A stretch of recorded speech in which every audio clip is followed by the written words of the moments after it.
Okay, we're happy to have Roman back for part 2 of the lattice problem for models of PA. Go ahead, Roman. Thank you, Atar, and thank you all for coming. So this will be part 2. I made a longer introduction last time, and I think except for Ermek, everyone was here. Haim wasn't here for my introduction, but he doesn't need any introduction, so I will just move forward. I will remind you a little bit about what we talked about last week, and then we will move on with some other material. So. Oh, let's see what's happening now.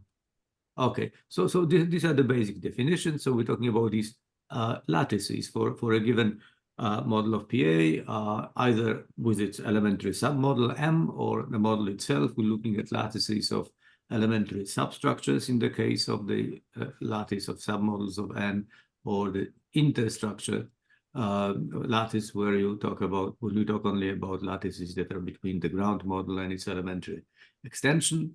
And first of all, it is a lattice, and that's thanks to the presence of very useful Skolem functions, and they make the intersection of two models, elementary submodels and elementary submodel. And for the for the join of two models, we take the Skolem closure of the union. So this LT and M is not only a lattice, but is also complete.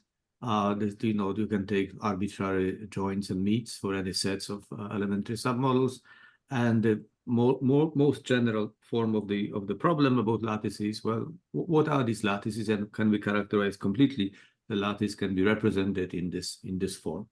So I talked much about it last time, and I mentioned the work that was done in the 1970s and 80s, and the seminal paper of Chaim Geifman, who designed this wonderful machinery of definable and extensional and minimal types that allowed to prove much. And there were also some other interesting results by a number of people, and much of it was concentrated on studying what kind of the finitely generated elementary submodels of N finitely generated over M.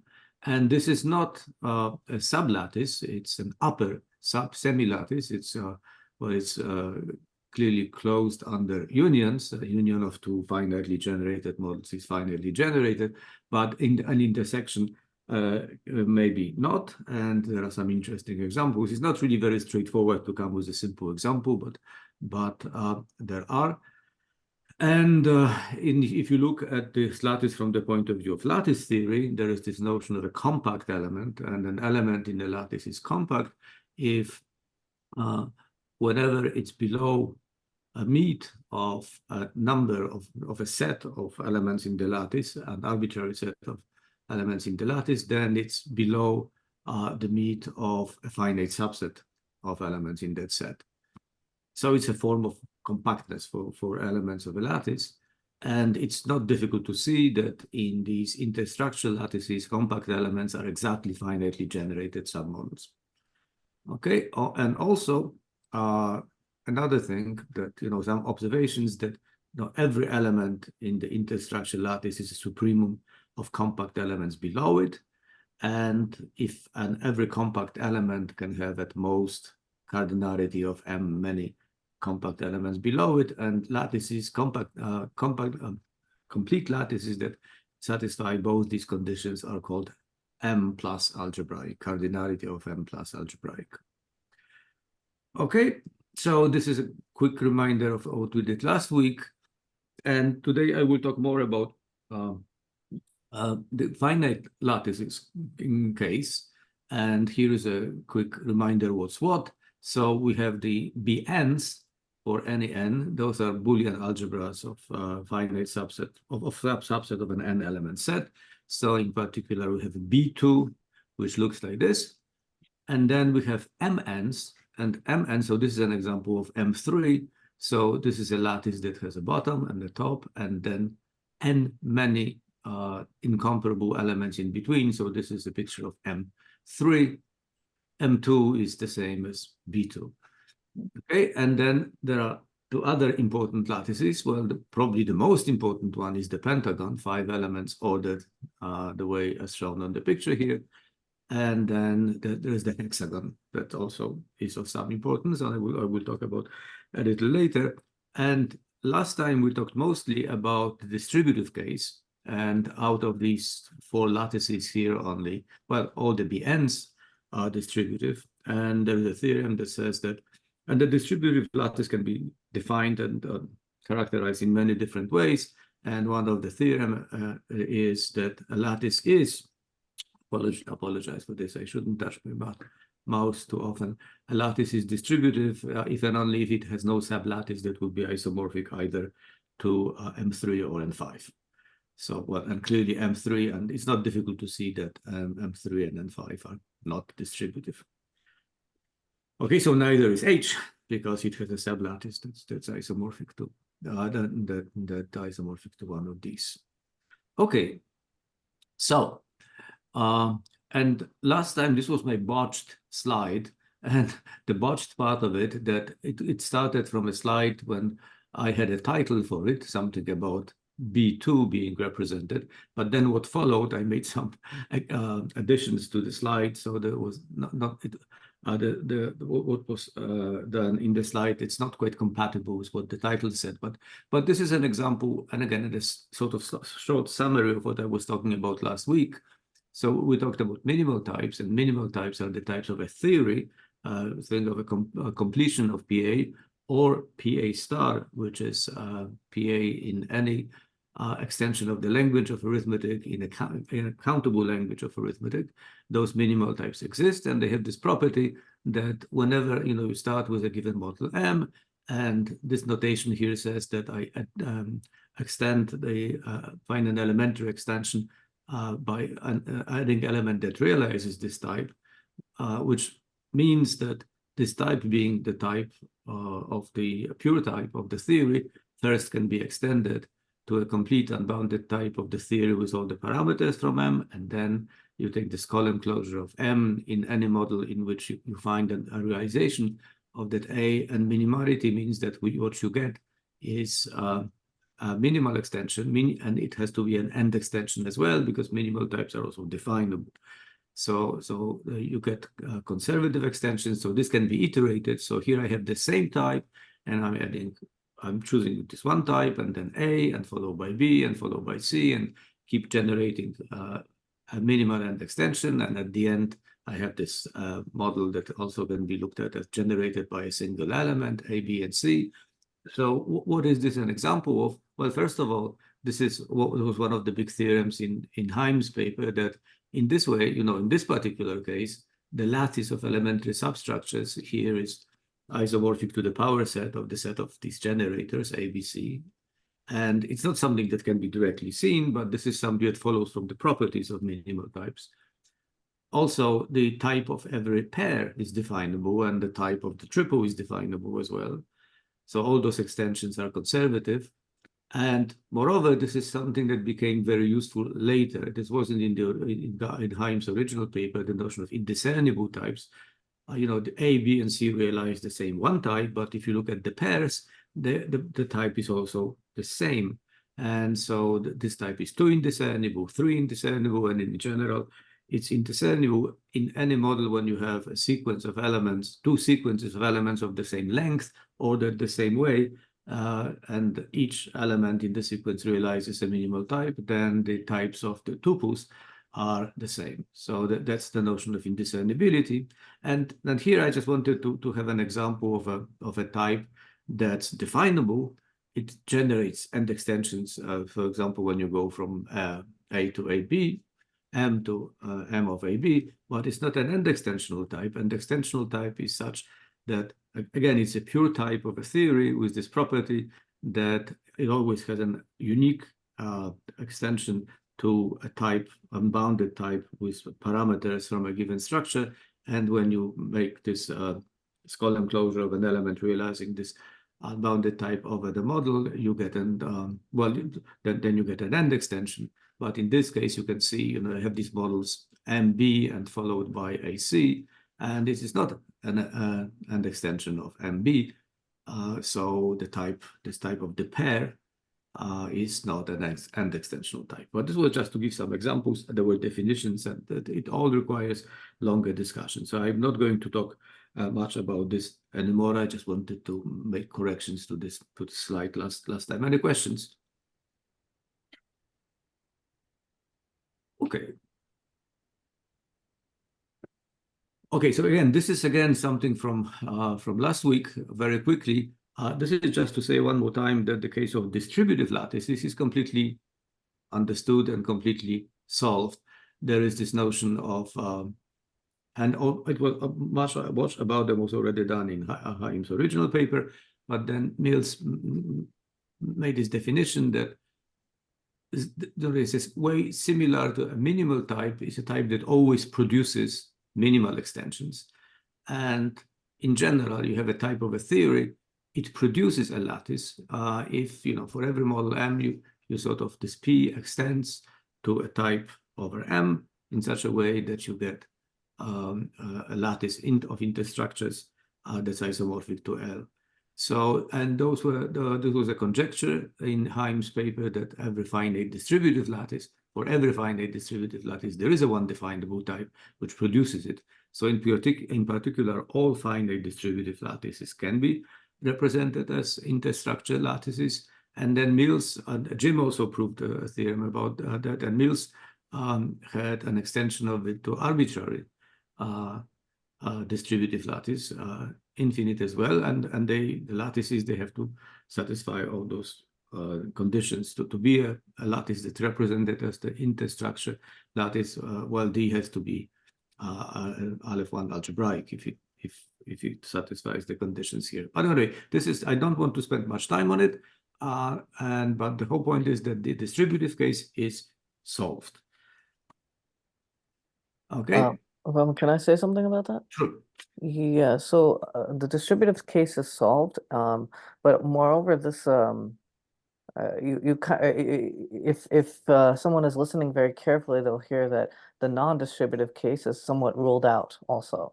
In other words, if you and maybe we'll say something about the pentagon later, but I will. but the non-distributive lattices, we'll be able to say it's impossible for there to be a definable type that produces it.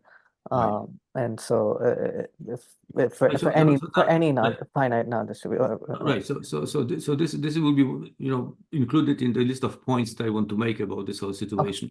So the distributive case, well, is understood in this sense that we have this machinery of minimal and extensional types that allow us to construct the elementary extensions with the given properties. Still, questions can be asked, and I will sort of discuss that as well.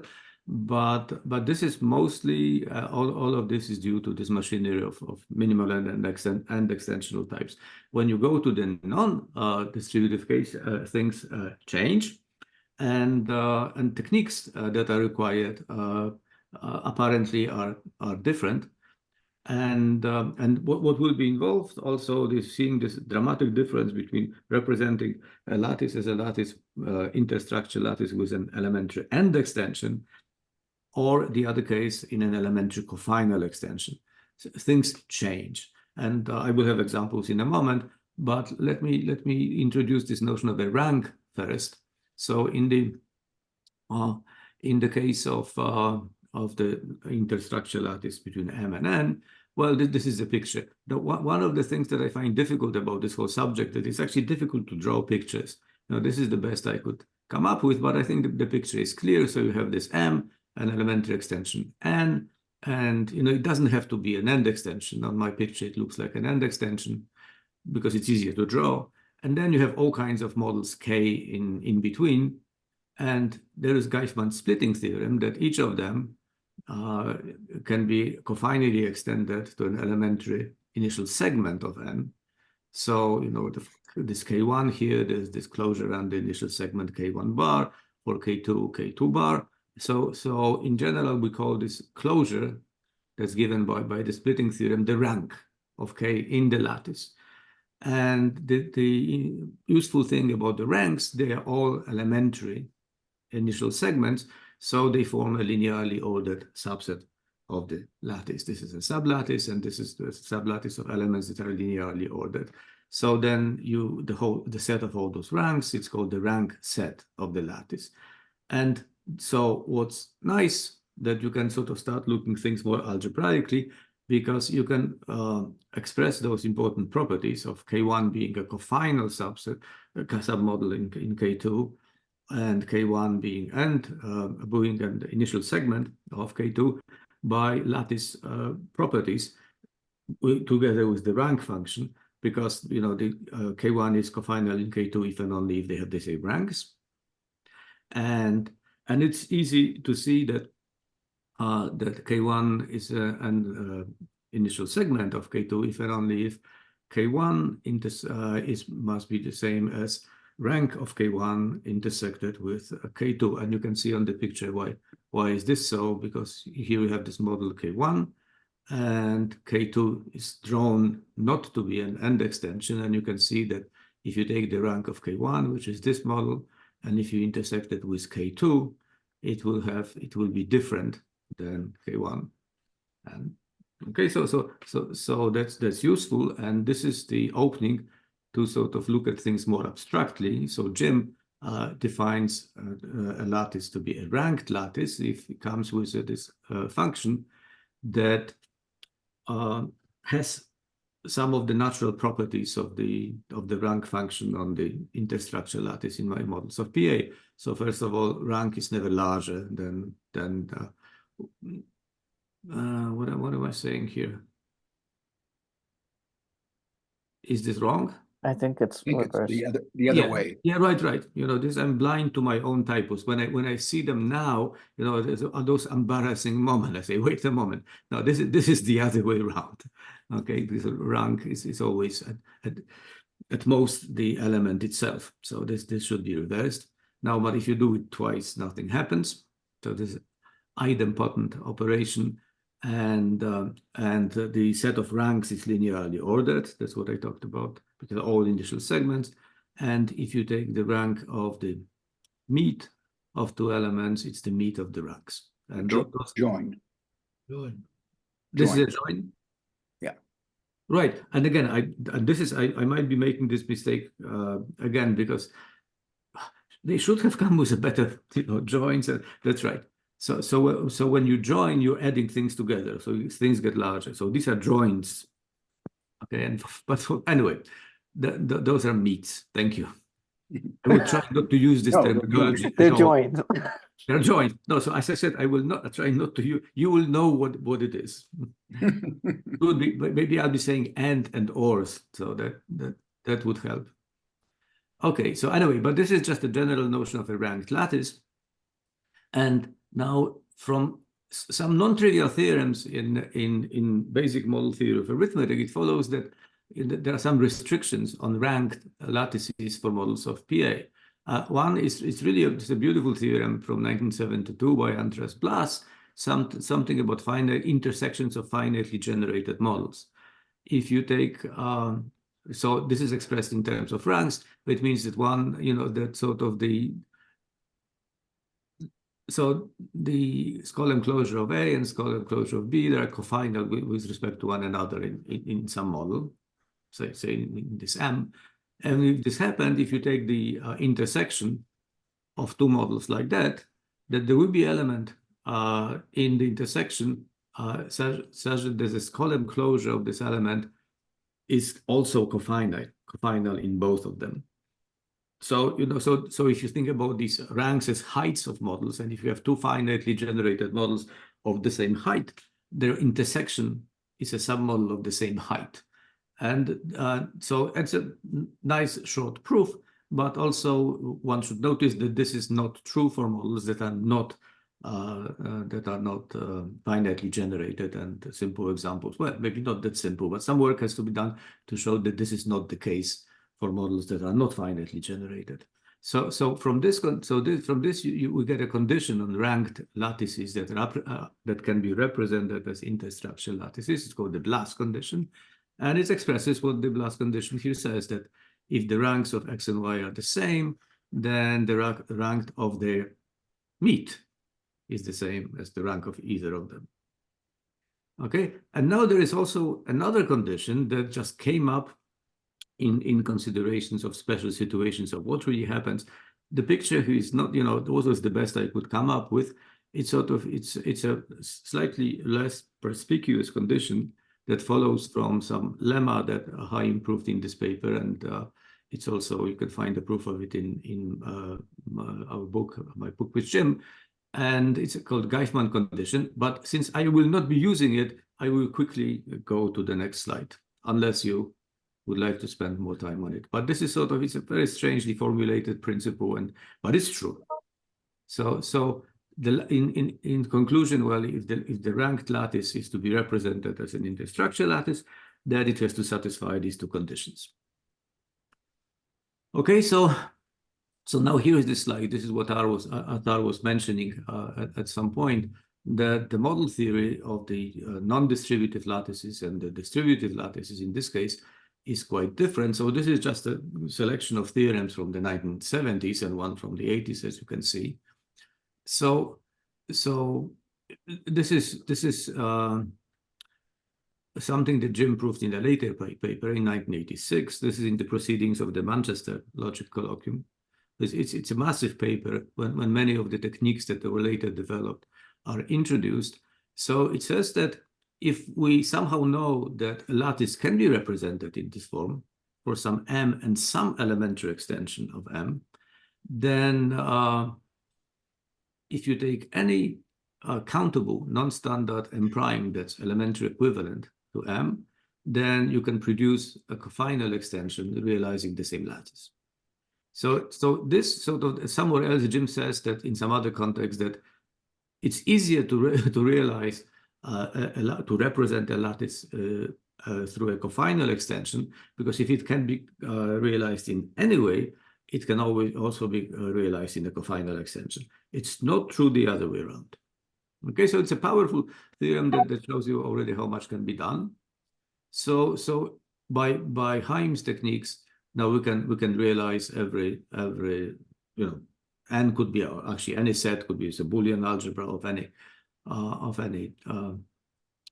any size, but in this case we know that they all can be represented as end extensions. So you also know by the theorem that we can also do it in cofinal extensions as well.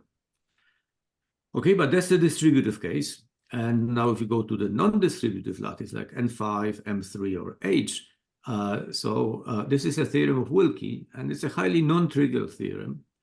There's a whole paper devoted to the proof of it, that every countable model has an elementary extension, end extension, such that the interstructure lattice is isomorphic to N5.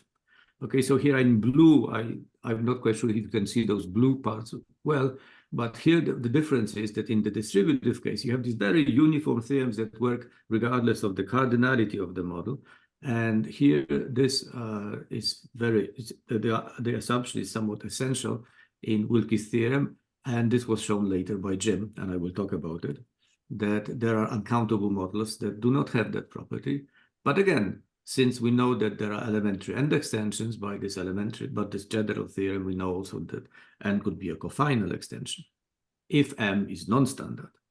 Okay, because to have a cofinal extension, you cannot do it over the standard model. Okay, so but then there are these other, again in this paper, Jim has these theorems, that M3 and H, every countable non-standard model has an elementary cofinal extension. So this is M3, and this is the hexagon lattice. And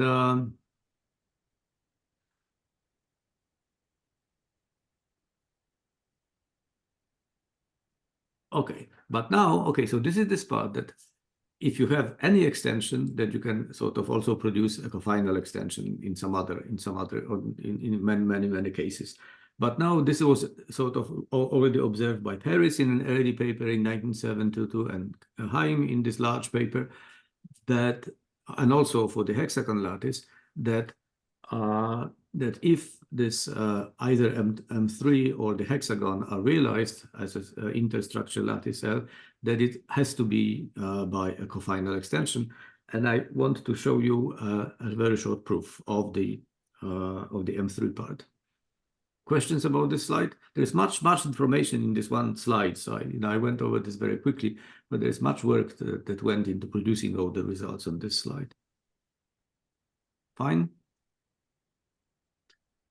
Okay, look, so this is, and this is the original proof was, without using ranked lattices, but I think this is sort of very nice. You make the situation algebraic, you have properties.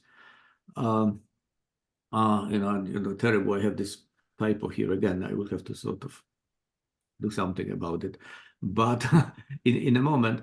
But look, so this is this case of the theorem that if you have an interstructural lattice that produces that represents M3, which is like on the picture here, then we look at the rank on M3 that satisfies the Blas condition. Okay, it has to be, right? Because and there are some ranks that satisfy this condition, partly because that you can represent M3. Now, so the rank set, these elements are not comparable to one another, but the rank set is linearly ordered. So only one of A, B, and C can be in the rank set. So suppose this is the last element. So this is the end extension, and A and B have to be then cofinal in one. And so you have to read it the other way around. You think, what could be the rank of A on B? It has to be larger or equal to A and B, but it cannot be itself, because then it would mean that they are also, because C is already in the rank set, so the rank of A and the rank of B cannot be in the rank set. So the only choice for the ranks is 1, so they both have to be cofinal. Okay, but they are both cofinal, then by the Blas condition, the rank of their meet, their meet is 0. Okay, so it must be 0. But then what was the rank of A? Well, the rank of A was 1, so there must be cofinal in them, both A and B. Okay, so it's a very short elementary proof, and it's okay, except for my terrible typo here, but this is nice. And then, okay, any questions about the proof? I think that the proof is from Blas.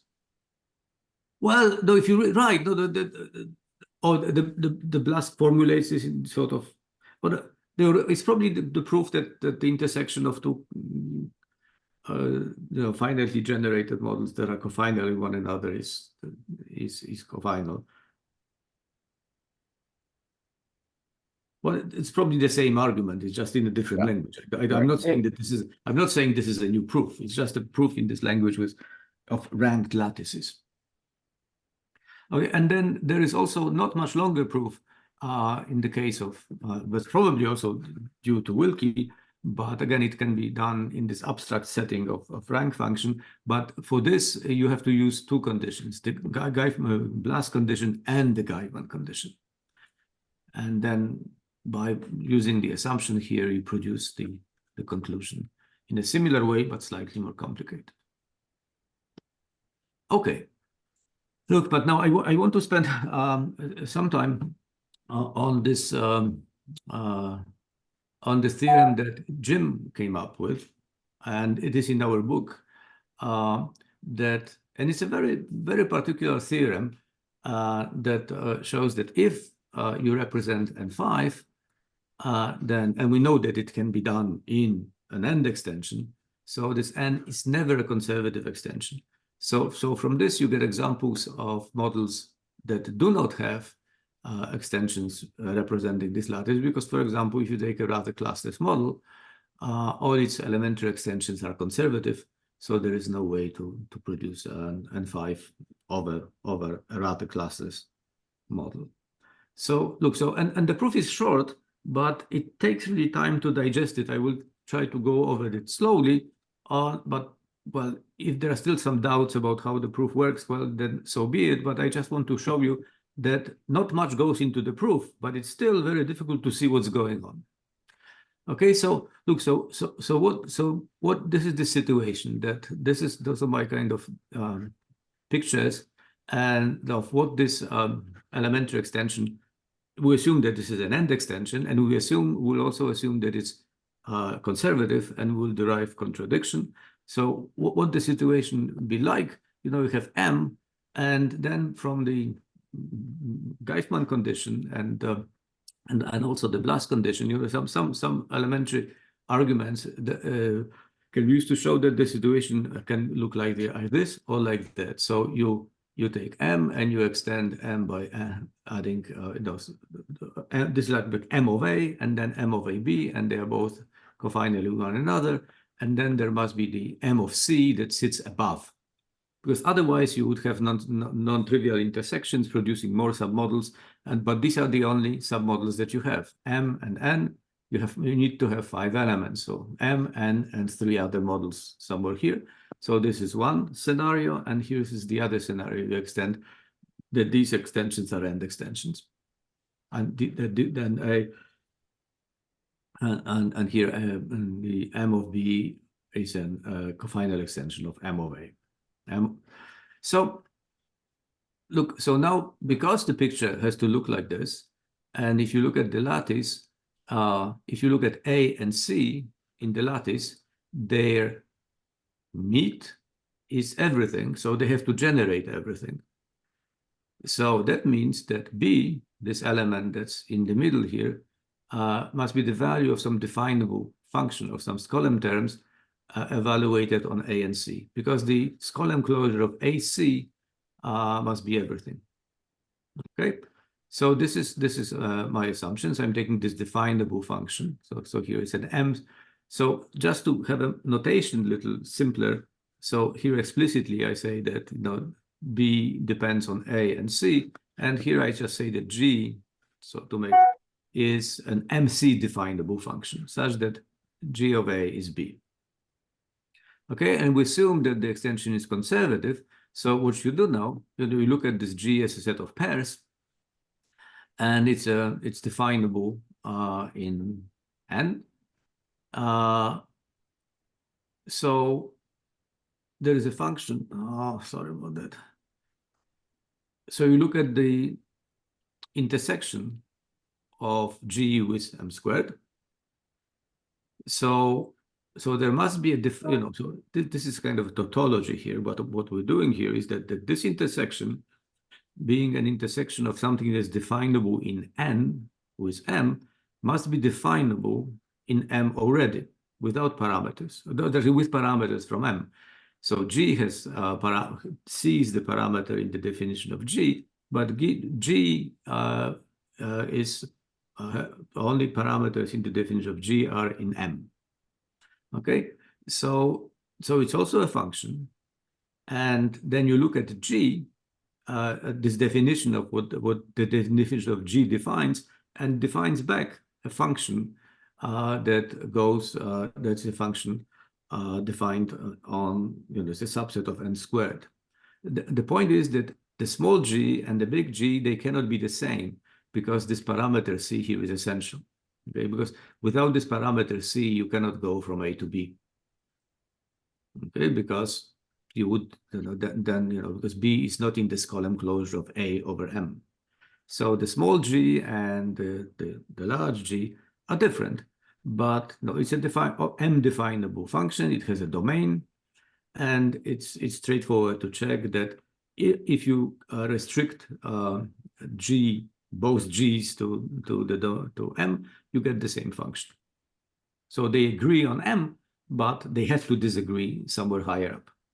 Okay, so all of this is now is just from the assumption that the extension is conservative.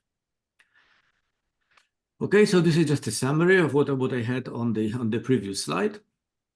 And then there are 2 cases to consider. I have this element A, okay, such that G of AC is B, and it could be in the domain of the function. Okay, then G of A is M of A, okay, because G is M definable. And well, that means that what I said, that then here they have to disagree because G of A is B. and I cannot get B by an M from A by an M definable function. So this is a true statement. So it means that I have the collection of those, the set of x's in the domain, because A is in the domain, where these two functions disagree, is non-empty, and I take its minimum. And look now, this is something that's defined from C, okay? Because G has only parameters from M. G has a parameter, one parameter from, well, the C is the parameter. So this M, this minimum, is in MC. Okay, but what does this mean? Oh, well, but no, but that means that this element M is less than A. So, but MC is higher up here from those general considerations before. So that means that if this M is M of C, it has to be actually in M, but it's a contradiction because on M, G, big G and small g agree. So we get a contradiction when A is in D. Would you like me to repeat something or? I'm not sure if this is a typo, but when you say C is an M, do you mean little m is an M? That's right. And this is and it's clearly a typo. Okay. That's, oh, no. No, because if M is, let's see. No, I mean, Right now, because little m is defined, it's clearly an M of C, and it's clearly less than or equal to A, and so by that, by that it must be in right. capital M, but it's in D, and therefore that's the contradiction that it's that Right. G that the two G's should agree on D. Right. The argument here is really that M is either in the ground model or has to be somewhere above everything. Right. Right there. So that should be M. Right. Thank you. Okay. And now, so we're still continuing, but there's this other case where A is not in D. Okay. So now there is this cut. That's so this is an initial segment, and this definition is in N. Okay, we have okay, so we look at the collection of those z's such that below z, whenever you have something that's not in the domain, then g of x is above z.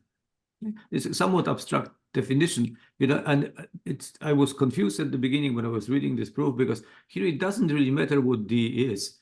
It could be empty or could be everything, but still everything works fine because we don't know what the domain of D is.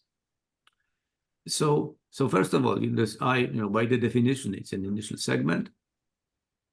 It's MC definable because the only parameter here is over M. Okay, so the parameters in D and definition of D and small d, and all of M is a subset of I. And that is because if you have something in M, the small g and big G, they agree on the domain. And if something is not in the domain, that it means that the value has to jump over M. So in particular, it's bigger than Z if I take Z from M. Anyway, it's not difficult to see that this is the case. So we have this. So now, but this I is MC definable. So you look at MC, and by overspill, you get some M that's in I and MC, but not in M. So again, this M must be somewhere high up here. But now A is below C. So, and I is initial segment, so A is in I. So G of A is greater than M. And again, we get the contradiction again because this A is here, M is somewhere here, and it cannot be, so it's a contradiction. Anyway, so this is the end of the proof. And so this is, I just wanted you to see the proof, just to see what goes into the proof, some really very basic analysis of what goes on in those elementary extensions generated by single elements. And assuming that the substructure lattice of the model N has a particular shape here, and you get this proof of non-conservativity of the extension, but it has profound consequences.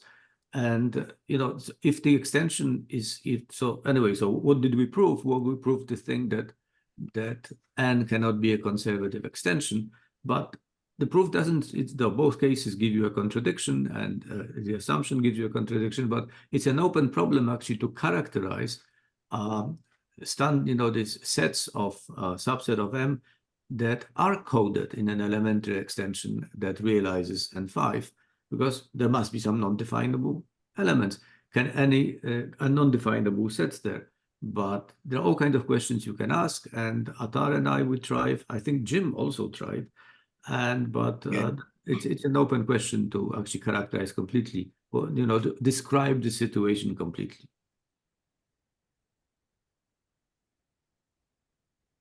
Okay. So can I go on?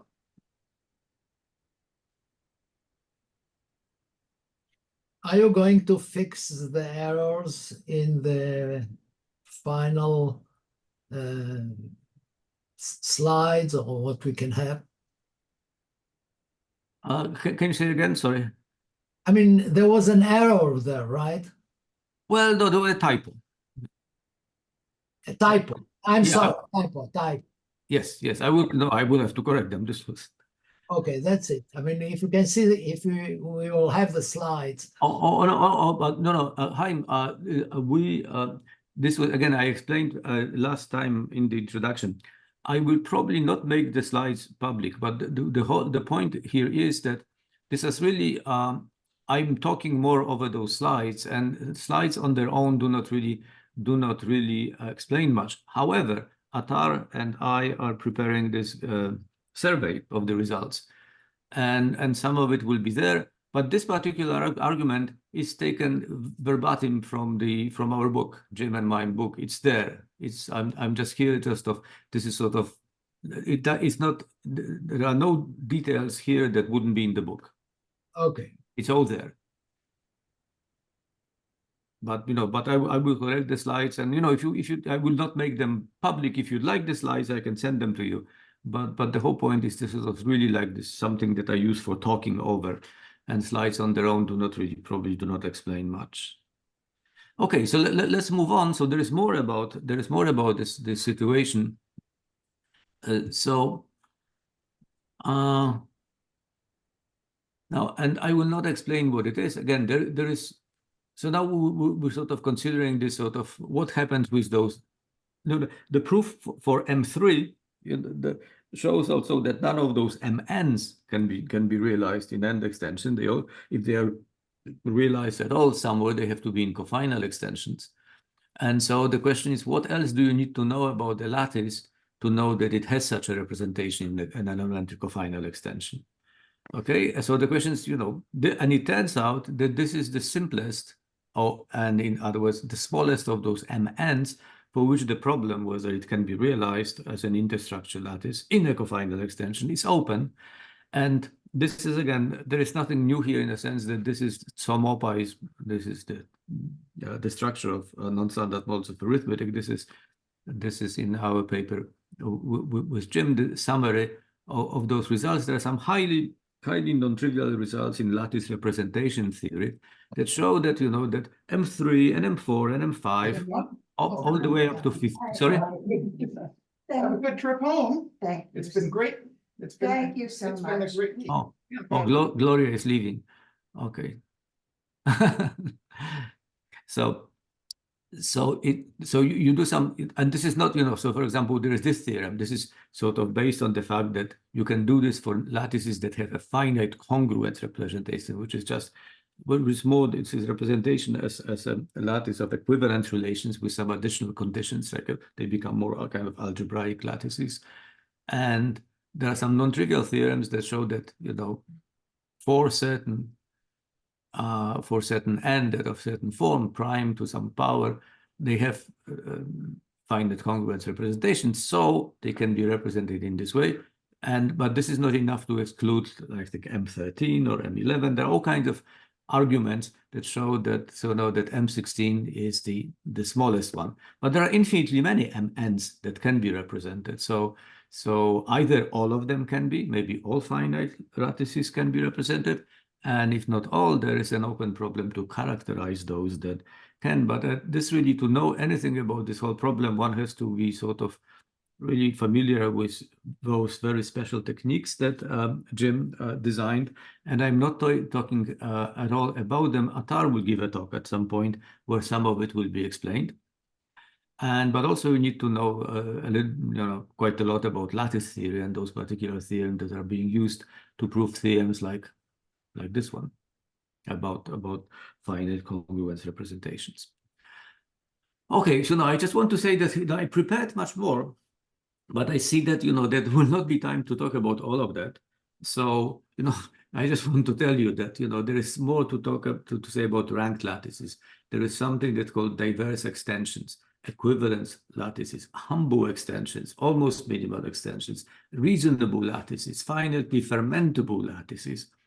And all of this work is due to Jim, and it's sort of scattered throughout lots and lots of different papers from the last 30 years or so. So, we could continue, and some of it will be in this survey that Attar and I are preparing, but I just want to jump into something completely different, just to say something about the case that's sort of well understood and somehow something that can be said in a slightly different direction, because everything so far was around the problem. You're given a lattice L, and you're trying to think, in what way can lattice be represented as an interstructure lattice. But in the 80s and then in the 90s, much work has been done on the structure of countable recursively saturated models. When you have continuum many automorphism, continuum, many elementary substructures, and all of that, to characterize all kinds of things that happen inside a recursively saturated models in various ways. And the pioneer in all of this was Henryk Kotlarski, and I was also there with him, and some of that work we did together with his guidance. And there are two papers in Fundamenta Mathematica, and there's the one from 1984. But I just wanted to say that in the Fundamenta there is a note that the paper was submitted in 1980, and this big gap between the submission, it wasn't the fault of Fundamenta, but in 1981 we had martial law in Poland, and not much was being published at that time, and things were difficult. But anyway, Henryk, in particular, so now it's like a reverse question. You have your model, which has a kind of interesting structure of elementary substructures. So you have this lattice of a given countable recursively saturated model, and you want to say what can be said about it. This was actually Henryk's original questions. What can we say about this lattice? So the case that's very well understood is that you look at the sublattice, you take the ranks. Okay, you take the elementary initial segments. So Henryk proved this theorem. Now one doesn't need much to see that this is actually the case with the understanding of the structure of the model, that the elementary initial segments in M with the submodel ordering is isomorphic to the Cantor set with lexicographical ordering. And Henryk takes few pages to prove all of that. Now, shorter proofs can be given. I'll show you a picture in a moment so you can see what's going on. And again, using this kind of traditional but conflicting notation, this is something that was used in the 80s. That if you take any element in this in M, so there are two models associated with it. That first of all, this is the intersection of all elementary initial segments, or could be all elementary submodels as well, that contain A. And there is this M in square brackets is the union of all the elementary initial segments that are above K. Okay, so A is in this model, but not in this one. And so there is something in between, and it's called the gap of A, the gap between A and B. So this explains it will explain a little bit what's happening, where this ordering comes from. That is on this slide. this is sort of a simple picture. This is the Cantor set this way.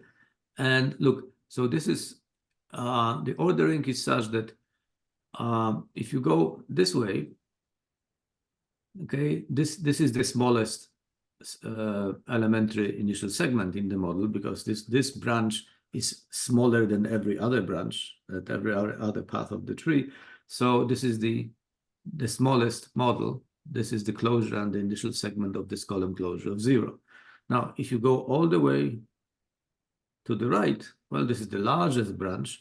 So this is the largest model. So you get the whole of M, the whole model. And now this is this fractal nature of the thing. So if you go to the left, well, everything on the left is smaller from everything to the right. But now you have this rightmost path in this part of the tree and the leftmost path in this part of the tree. So there is something in between here. If you take the union of those of everything that's now rightmost in this part of the tree, this will be M of A. This is the largest elementary initial segment that does not contain some particular element A. And if you go in this direction, you will have the smallest model elementary segment that contains A. And in between, sort of, this is like the gap in between these branches is the gap of A. Well, this is just some kind of illustration of what's going on. You have to prove things like that, that the order type here of those models, that are of this particular form. This is 1 plus the rationals, and then you make this mapping from the rationals into those models of the form M of A squared and this, and then you prove the isomorphisms of these models. But sort of, I think this is a nice picture that tells you sort of more or less of what the structure of those initial segments is, and one can say a little bit more. So if you look at this model as the you look at the isomorphism relation on this sublattice of elementary initial segments, then there is a simple proposition that sort of was implicit in Kotlarski's paper, that if you look at the equivalence classes, well, there is one has a class of its own. This is the closure on the initial segment of this column closure of 0. But then there are countably many classes of this form where A is non-standard. Okay, so these models are not recursively saturated. These are, RS knows everything about them. These are short recursively saturated models. Okay, the supremum of a column closure single element. And so it's obvious that there can be at most countably many, because there are only countably many of those elements A. It takes some work, actually, and Hendrik had a special theorem to show that there are countably many isomorphic classes, that there are those models of the form M of A, and for different A and B's, you can get them to be non-isomorphic. But if you apply Heim's technique of minimal types, it becomes an easy corollary, because every recursively saturated model realizes countably many independent minimal types. And then from then, if you take if A realizes one minimal type and B realizes an independent minimal type, then those classes must be non-isomorphic. There's no isomorphism, there's no automorphisms of the model. No, they are just non-isomorphic models. So you get countably many classes like that, and then all the recursively saturated cuts form just one huge uncountable class. They are all isomorphic to one another. They are all recursively saturated models of the same theory with the same standard system. So the recursively saturated models form just one class. So this is an example. Again, on my slide I had this concept of equivalenced lattice. So this is something that Jim introduced and studied and proved results about it.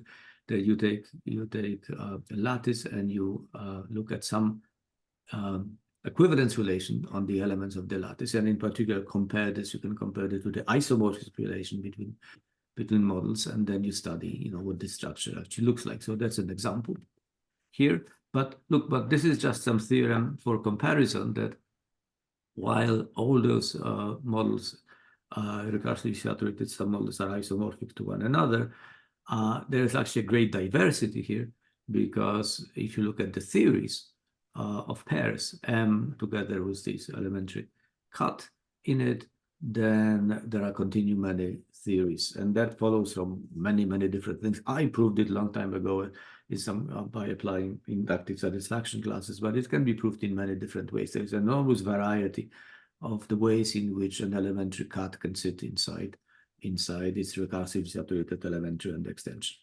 Okay, so I done, let's see. Okay, and I will finish here.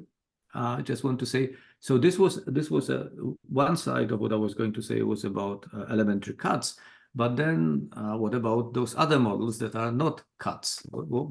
So cofinal. So again, this is not all, because there are all kinds of other. There are some models that are not neither cofinal in the model or elementary cuts. But so this is a kind of subclass of elementary submodels of M, and again, it's of power continuum, and it's not closed under intersections. One can show it, and again, minimal types can be used, because if you take two independent minimal types, and if you take a chain, a set of elements, cofinal elements realizing one type, and close underscolem functions, and then take the chain of cofinal chain of elements realizing another independent minimal type, then the intersection of those two models would be just the prime submodel of M. So it's very non-cofinal. So this not close under intersection. And then I wanted to I didn't really give many references. Again, those references will be in our paper with Attar, but I wanted to include this title of this paper. This is the paper that I and Jim wrote in 2012 on cofinal submodels and elementary interstices. There are many, many interesting, small and large interesting results in this paper. I don't think anyone has read that paper except for the referee. We got a really an excellent report from the referee, and I think I know who the referee was. Now, with all kind of particular comments and corrections on what was there. But this just shows, and this is this theorem, it's not a full generality of the theorem, but this is just to contrast what's happening with elementary cuts and then cofinal elementary submodels. So there are continuum many of those elementary cuts, and each of them is isomorphic to M. No, there are lots and lots of cofinal submodels that are not isomorphic to M at all. So because they can have much smaller standard system, there are continuum many also cofinal submodels that are not isomorphic to M. But the whole point in this paper was to impose conditions on a cofinal submodels, one condition, another condition, and it's just to pinpoint what the theory of those cofinal submodels could be. And we kept doing this. But so you have those cofinal submodels, so they all have the same standard system, and they're all isomorphic to M. And also, actually, it doesn't, it's not far from K to M. 3 means that the lattice, this lattice is a lattice of the 3-element lattice, M2. And then, but there are the theory of how these models sit inside them, they are all different. So there are continuum many different theories of these things, and so they are very they look like they're almost the same, but they sit in that many different ways. So, and again, this part, I had nothing to do with proving this part here, because to prove the theorem required those very specialized techniques that Jim developed to deal with cofinal extensions, making cofinal extensions, realizing a certain lattice. And then, this was in 2012, but then 10 years later, Jim published another paper, the diversity of minimal. This is exactly on the theme here, cofinal extension, where after much work, he replaces this 3 by 2. So, and it's great progress. So now all those extensions are minimal cofinal extensions of K, and still you get models are isomorphic to M, and the theories are all different. So I think it's 2:01. I think I should stop here because, as I said, I prepared more, and then there is much more, but it's becoming more and more specialized. And maybe if you're all interested, you should look forward to the paper that Atar and I are writing, if Jim okays what we write there. But I think the whole point of giving this talk was to remind people, or to tell you that this research is still going on, and there are interesting questions, and there are beautiful theorems, and we would like to advertise this a little bit. So thank you for your attention. Okay, let's thank our speaker. Thank you very much, Roman. That was very, very great. Oh, I realized I'm not on camera yet. Let me go back on camera. And very happy to take questions. Feel free to unmute yourself and go ahead. Chaim, I see your hand, so go ahead, Chaim. Where is this supposed to be published? Good question. Well, it will be published when we'll find somebody who wants to publish it. No, but we want to send it to BSL, Bulletin of Symbolic Logic. That's We will certainly send you a copy. And you will send you a copy before we submit it for publication. Just a question that shows that I don't know what is available. Is Fundamenta continuing? Yeah, right. But this paper, they will not accept a paper that doesn't have new theorems in it. We may have one or two observations that are somewhat new, but all of it is really a survey paper. So BSL is good. Fundamenta exists, and Jim recently published some papers there. They do publish on model theory, the models of theory of PA, but this paper wouldn't really be sort of suitable for Fundamenta. Well, Fundamenta, actually, it's good to know that actually they made this whole collection. It's all available, all the whatever could be digitized. Now it's available on their website. So all the papers from the 60s, 70s, and 80s, they're all available there for downloads. But it's still, it's still active. That's good to hear. Other questions? Naive question, but sometimes it's instructive to compare PA with ZF, and so there must be a lattice problem for models of ZF, and you don't have any of this machinery here at all. But any kind of analogy? So look, I would say something. Maybe Jim can say something, but you're opening a can of worms here. No, and Ali should have been here, but he specializes in those questions, and he did try. And but even the question of sort of elementary end extensions is already, forget about minimal. It has all kind of different answers depending on how much you assume about the models. So things can be done but this is hard. But the part about minimal types and indiscernible types and definable types, this is when Chaim published his paper. There was much discussion about, and people were doing work on it. And Shelah published a paper about, I forgot the title now, but something like 77, 78, when he, of course, was interested. This is, you do those, you have this whole machinery for PA. What is it that you really need to assume? And he extracted some conditions on the theory T. There has to, existence of definable Skolem functions and something and something and something. And all he could do was to produce some version of end extension types, and he couldn't reproduce minimal types in this sort of more general context. So, for example, nothing here applies, or very little applies to fragments. It all has to be PA. It's not I sigma n. Jim has a paper when there again some specialized techniques they can be used to produce things about sublattices of models of, I guess, B2. But they said, I think the pi2 true pi2 consequences of true pi2 sentences. Or maybe Jim has more to say about it, but it is really extremely specifically PA.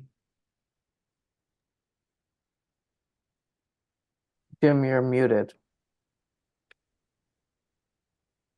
Jim, we can't hear you. Let me unmute you if I can. As you cannot unmute. Oh no, you cannot unmute if you. No, I can ask to unmute. That's all I thought I could. Yeah. Oh no, we need It to. looks it looks like you're unmuted now. Go ahead, Jim. Well, oh, I do have a question. Oh no, Jim. But we need answers first. Oh, No, Um, I just wondered whether you have I you have made more a to say comment, with- but I guess I was muted. Right. Something about Laurie's question. What I guess I said that I didn't know what paper you were referring to. Oh, your paper? That's the one in Yes, which physics one? of Jacques. You gave a talk at one of It's those. I can tell you. It's yeah, it's from 2015, I think. But it's a short paper called something about existentially closed Nerode semi-ring. Oh, okay. Well, that's not models of ZF though. Right. Yeah. No, but I was talking in the Oh, I case see. of That was the other direction. Right. going in the other direction. But Okay. I understood the question Right. was general. Okay. You So, so my question was about the role of Smerinsky in improving what you and Kotlarski did. Oh, look, so it was all very mixed together, and it's probably, if you look at Smerinsky's papers, that sort of implicitly what, because now if you look at that Kotlarski's papers, the main results now, once we know what those gaps are and what M of A, so all of it was implicit in Smerinsky's papers as well, but he didn't formulate the results this way. But there are very close. No, there are these 3 papers of Smerinsky about initial segments and their theories and the special constructions by, supremum of ascending sequences of skies and all of it. So all of it is connected. But I think Kotlarski has some priority in sort of for some specific results that he has in the paper. But it's true, there is much already in I could have quoted Smerinsky as well. Okay. But Kotlarski did ask specifically, what about the lattice? Sorry, what about, Yeah, it was a very general question. What can we say about the lattice? But right. Well, there are some results about the lattice that you and I proved. no, earlier, but not earlier, not No. before. Right. Right. Oh no, in the paper there will be some. There is more on my slides. Right. There are results about the lattice that, the fact actually Kotlarski. I didn't get to that part. Let's see. Or maybe I had it. Oh no, look again. I was running out of time. This is what Jim is talking about. That Kotlarski asked whether the lattice depends on the model, because all those results are really the same. You assume recursive saturation and you prove all kinds of things. But in this paper from 1995, we have this theorem, but it's really Jim's proof that if you, the problem is still open for recursively saturated models in general, but if you assume that M and N are arithmetically saturated models of the same completion of PA, then they are isomorphic if and only if the lattices are. And this is done by, Jim's technique of, coding special, the standard system through very specific elementary substructures of the model. So there are some details here, and so the outline of the proof is easy to state, but then actually to prove what is being proved, it's very non-trivial, and in particular, there are these lattices dx, one for each subset, each set of natural numbers, for different sets, they are non-isomorphic, and then if lattices are those 2 statements here, one is true for arithmetically saturated models, and coding a set using one of those lattices, and it works. Once you have arithmetic saturation, it's sort of easy consequence of what's going on. These lattices are actually sort of, they have the top element. and then the type of that element can be used to sort of code this corresponding set in the standard system. But there is also the other direction that works for all recursively saturated models, and this is by actually proving that once you have one of those lattices, you can actually construct a lattice that's embeddable in the lattice. You know, the sort of the lattice lives inside this model here. And So that's on this theorem, is that right? I mean, is it, what about, it wasn't just the standard systems are equal? Yeah, he's assuming that they're the same completion. the same completion. Oh, the same completion. Oh, I see. No. I missed that. Okay. No, it would have been too much without it. No, but still, and you know, and in particular, because there's this other theorem that we have in another paper that the same condition characterizes the automorphism groups. So it follows that two models of isomorphic automorphism groups, if and only if they have isomorphic lattices of elementary substructures. But it goes through both cases by elaborate coding of the standard system. And I think it's a nice, attractive question to think about whether you can prove it directly without mentioning the standard system at all.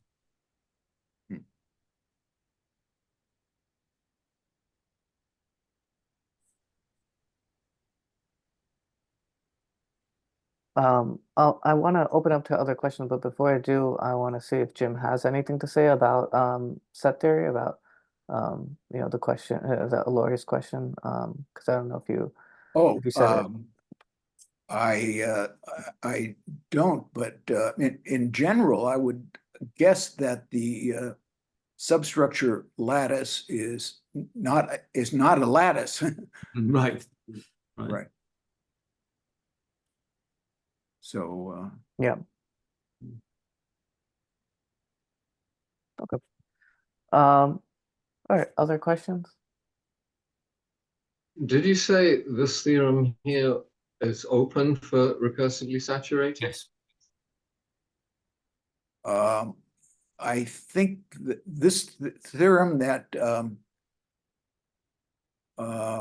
is mentioned here on this page is, I think nothing is known about in the case of saturated model, recursively saturated models, which are not arithmetically saturated. But no, except that this goes in this part of the proof goes with a weaker assumption. The second part. That's why I said no. If you Right. Yeah.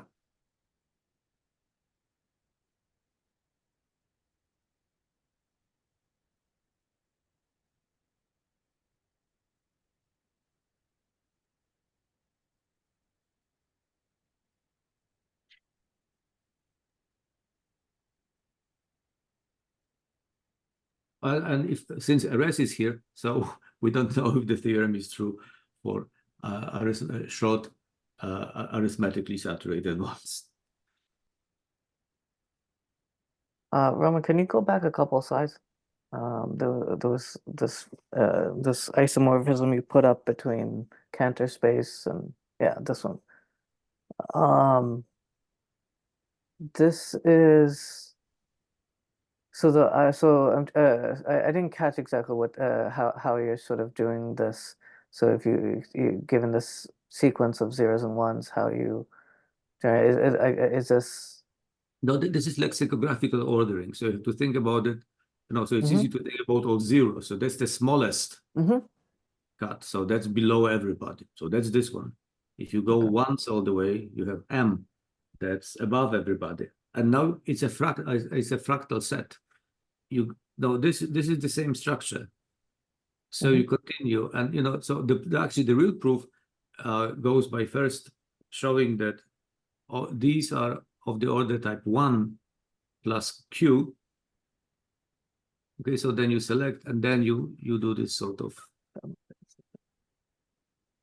But sorry, so I'm not. So what does it, you know? So I'm not following exactly what the. Well, so I'm just saying that when you do this sort of precisely this sort of, if you define to define it explicitly, it takes some work. And though this structure has lots and lots of automorphisms, so you can define this isomorphism in many different ways. But but the whole idea is that it's done in such a way that if, as I said, that what's happening in between, you have this sort of you will end up when you do it this way. You will assign those A's to all the branches that are constant from a certain point on. And there are countably many of those. And then the ordering will tell you that in between you have all those other things. Okay, so what happens when you from this point on go, this is direction. So in other words, all those other models will be will put themselves in between. Eventually the ordering of the branches will be here. Okay, in the stop line above everything, but everyone will be continuing many things in between those special points that correspond to non-recurrent. So this one is recurrently saturated. This one is not, which is similar to this situation like here. So then it sort of will guide you in how to define this isomorphism.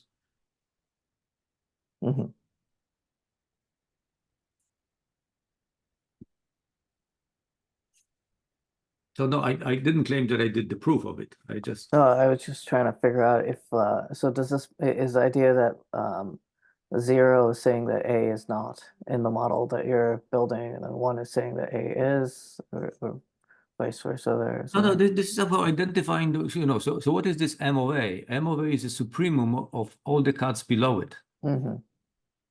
Okay, and what is M of A? This in round brackets, this is infimum of all the cuts above it. And so this is the property of those special branches that are like that, and they are somehow, there are countably many of those branches. They sort of eventually constant branches, and then there will be everybody else in between, and then you can use this thing that that the fact that cuts are closed under increasing unions and decreasing intersections to set up some kind of a back and forth procedure to build the isomorphism. I see. You just, the topological properties of what's on top of the tree, which is exactly the same as, the same closure properties that you have among element ranges. Or actually, I say it here. Okay, so this is the first thing you prove. Okay, once you have it, you use the properties of cuts. Okay, because this is like now putting real numbers in between, or maybe constructing Cantor set in here.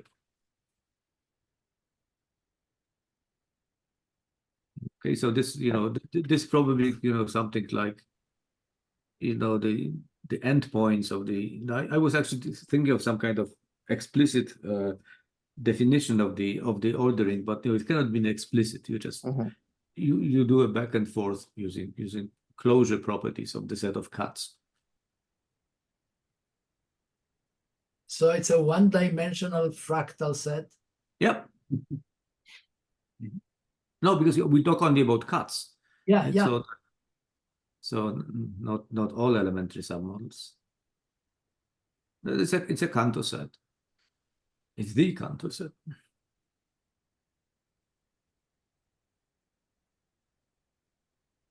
Okay. Any other questions?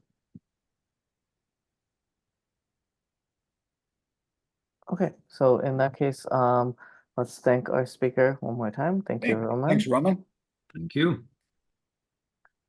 And next week I will speak, and I will post I will send the title and abstract over to Vika soon, so it'll be up for everyone to see. But I'll speak a little bit about some of the techniques that Roman has been alluding to that Jim developed to study this problem.